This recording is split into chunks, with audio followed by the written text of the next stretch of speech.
അതെ പൊന്നും മോളെ മനസ്സിലായില്ലേ, ഞാൻ തന്തയ്ക്ക് പറഞ്ഞവനാന്ന് മനസ്സിലായോ? നിൽക്കുന്നിടത്ത് ആത്മാർത്ഥമായി നിൽക്കുന്നു, മനസ്സിലായോ? അല്ലാതെ ഇവിടെ നിന്നുകൊണ്ട് അപ്പുറത്ത് കച്ചവടത്തിൽ കിടത്തിട്ടല്ലേ, മനസ്സിലായോ? അതെ ഞാൻ എന്നെ കിട്ടുകയില്ല, ഞാൻ വാക്ക് പറ്റുകയില്ല. ഞാൻ നിൽക്കുന്നിടത്ത് നിൽക്കും, ആ ശരിയോടൊപ്പം നിൽക്കും, മനസ്സിലായില്ലേ? ആ ശരിയാണ് പറയുന്നത്. ഞാൻ പറയുന്നത് ശരിയോടൊപ്പം നിങ്ങൾക്ക് വിശ്വസിക്കാം.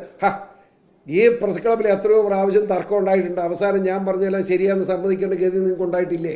പി.സി. ജോർജ് ഇത് നരേന്ദ്രമോദിയെ പറ്റിയും ഇത് തന്നെ പറഞ്ഞിട്ടുണ്ട്. നരേന്ദ്രമോദിയെ പറ്റി ആദ്യം എനിക്ക് അത്ര വലിയ ബഹുമാനമൊന്നും ഇല്ലായിരുന്നു, ആർക്കറിയത്തില്ലാത്ത. ഇപ്പൊ എന്താണ്, ഇപ്പൊ ലോകം മുഴുവൻ ആ മനുഷ്യനെ ബഹുമാനിക്കുക. പിന്നെ നമ്മൾ ബഹുമാനിച്ചത് നമ്മളെ മടയനായി. വാക്ക് മാറുന്നില്ല, വാക്ക് മാറുന്നില്ല, ശരിയോടൊപ്പം നിൽക്കുന്നു എന്നുള്ളതാ. അതെങ്ങനെയാ വാക്ക് മാറുന്നത്? ആ കറക്റ്റ്. അതെ നീ ഞാൻ ഒരിക്കലും അനിലിനെ കുറ്റം പറയില്ല, ആ ഭർത്താവൊന്നും പറഞ്ഞ് വളരെ സത്യസന്ധമാണ്. ഇവിടെ കേരളമായിട്ട് വലിയ ബന്ധമില്ലാത്ത ഒരു ചെറുപ്പക്കാരനാണ്, എങ്ങനെയാവും നോക്കാമെന്ന് വെച്ചു. പക്ഷേ ഇറങ്ങി കഴിഞ്ഞപ്പോൾ 3 ആഴ്ച കൊണ്ട് കേരളത്തിലെ പത്തനംതിട്ട മുഴുവൻ സ്ഥലങ്ങളിലും വലിയ ജനശ്രദ്ധ പിടിച്ചു പറ്റുന്ന ഒരു നല്ല ചെറുപ്പക്കാരനായി മാറിയിട്ടുണ്ട്. അതാണ് ഞാൻ കണ്ടില്ല, കുതിരാളായി കണ്ടിട്ട് ഇല്ല. അതിനെ വിളിക്കുന്ന ആവശ്യമില്ല. BJP അത് സംസ്ഥാന നേതൃത്വം ഒരു തീരുമാനമെടുത്ത് അറിയിക്കുന്ന ഇഷ്ടം. പക്ഷെ നിങ്ങൾ വേണ്ട ചോദ്യവും ചോദിക്കും, വേണ്ടാത്ത ചോദിച്ചൊന്നും നടക്കാതെ. ഏതാ 2 കേരള കോൺഗ്രസും പിരിച്ചുവിടണമെന്ന് എൻ്റെ അഭിപ്രായം. ചുമ്മാ കൂട്ടി 2 നശിച്ചോട്ടെന്ന് എൻ്റെ അഭിപ്രായം, ആത്മാർത്ഥമായ എൻ്റെ അഭിപ്രായമാണ്. കേരള കോൺഗ്രസ് പിരിച്ചുവിടുന്ന ഈ ഇവിടെ വന്നു നിന്ന് ഒരു 8 കൊല്ലം മുമ്പ് ഞാൻ പറഞ്ഞിട്ടില്ലേ? ഇപ്പോഴും ആ സ്റ്റാൻഡ് ഞാൻ മാറുന്നില്ല. ആ കൊച്ചു ചോദിച്ചോ, ഞാൻ സ്റ്റാൻഡ് മാറുന്നില്ല. കേരള കോൺഗ്രസ് പിരിച്ചുവിടണം. മുഴുവൻ കള്ളന്മാരുടേതാണ്. മഹാനായ നമ്മുടെ മന്നത്തപ്പൻ പോലും ഉപേക്ഷിച്ച സാധനമായി കേരള കോൺഗ്രസ്. 65 കേരള കോൺഗ്രസ് ഒക്ടോബർ 9 തീയതി ഇവിടെ തിരുവനന്തപുരത്ത് കോട്ടയത്ത് തിരുനക്കര മൈതാനത്ത് മന്നത്തപ്പനെ ഉദ്ഘാടനം ചെയ്ത് കേരള കോൺഗ്രസ് പേരും കൊടുത്തു. 3-ാമത്തെ മാസം വലിയ മനുഷ്യൻ പറഞ്ഞു ഇത് പിരിച്ചുവിടണം, ഈ പാർട്ടിയെ കള്ളന്മാരുടേതാന്ന് പറഞ്ഞു. ഇനി അതിൽ കൂടുതലുണ്ടോ? ഞാൻ വല്ലതും പറയണം. മന്നത്തപ്പൻ ആരാ? പാവം BC ആരാ? അവിടെ പിരിച്ചുവിടണം.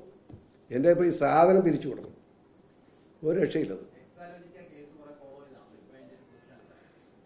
അത് വലിയ അപകടം. ഞാൻ അത് പറയാൻ കഴിയില്ല എന്ന് വിചാരിച്ചിരുന്ന ചോദിച്ചുകൊണ്ട് വലിയ താമസമില്ലാതെ തിരുവനന്തപുരം സെൻട്രൽ ജയിലിൽ നമുക്ക് പല മാന്യന്മാരെയും കാണാൻ പറ്റും.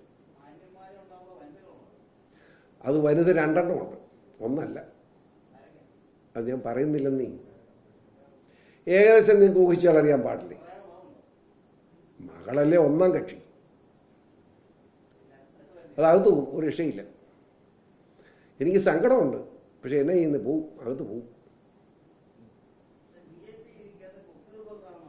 BJP ഒത്തുതീർപ്പുണ്ടാക്കില്ല. ഹൈക്കോടതിയിൽ BJPക്ക് വല്ല ഇടപാടുണ്ട്? ഹൈക്കോടതി വിധി എൻ്റെ സഹോദര. ഹൈക്കോടതി ജഡ്ജി സ്വന്തമായിട്ട് വർത്തമാനം പറഞ്ഞു വെച്ചിരിക്കുക. നമ്മൾ എന്തോ ചെയ്യാൻ അതിനകത്ത്?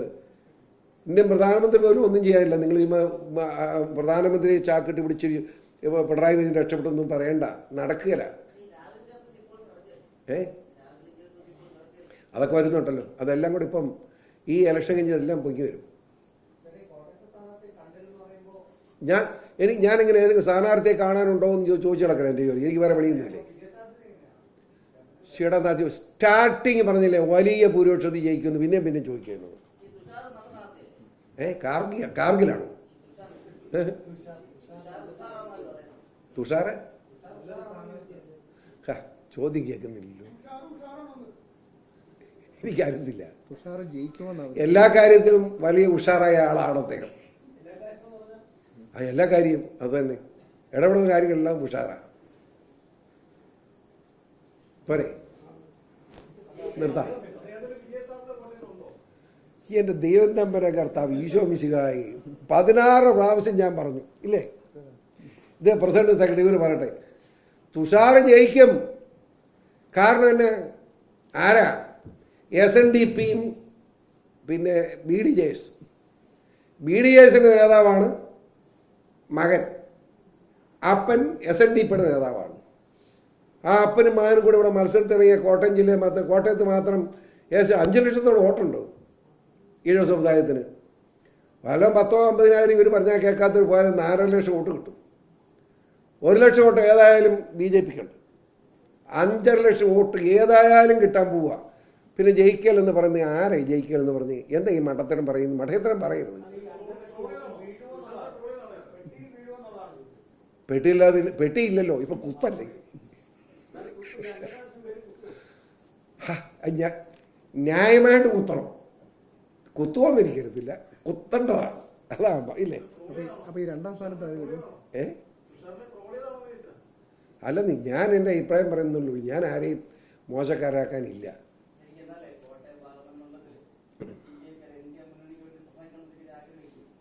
ജയിക്കണമെന്നുണ്ട്, അതുകൊണ്ടല്ലേ ഇത് ജയിക്കും.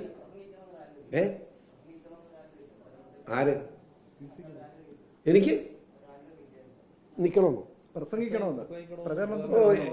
എന്നെ ഒന്ന് പ്രസംഗിക്കാൻ വിളിക്കാതിരിക്കുന്ന ചായ മേടിച്ചു തരും. ഞാൻ മടുത്തന്നെ പ്രസംഗിച്ച് ഒരു യോഗത്തിൽ എന്ന് വെച്ചാൽ ഒരു 30 മിനിറ്റ് 25 മിനിറ്റ് സംസാരിക്കാൻ പോകാൻ പറ്റുമോ? വെള്ളം പറ്റി നീല ഈ പറയുന്നത്. ഇന്നലെ 2-3 മീറ്റിംഗ് പ്രസംഗിച്ചു. മനുഷ്യനല്ലേ ഞാൻ, ദൈവം അനുഗ്രഹിക്കട്ടെ. ഗവർണറായാലും പേടിക്കേണ്ട, പ്രസ് ക്ലബ്ബിൽ വന്ന് നിങ്ങളെ കണ്ടിട്ട് പോയേക്കാം.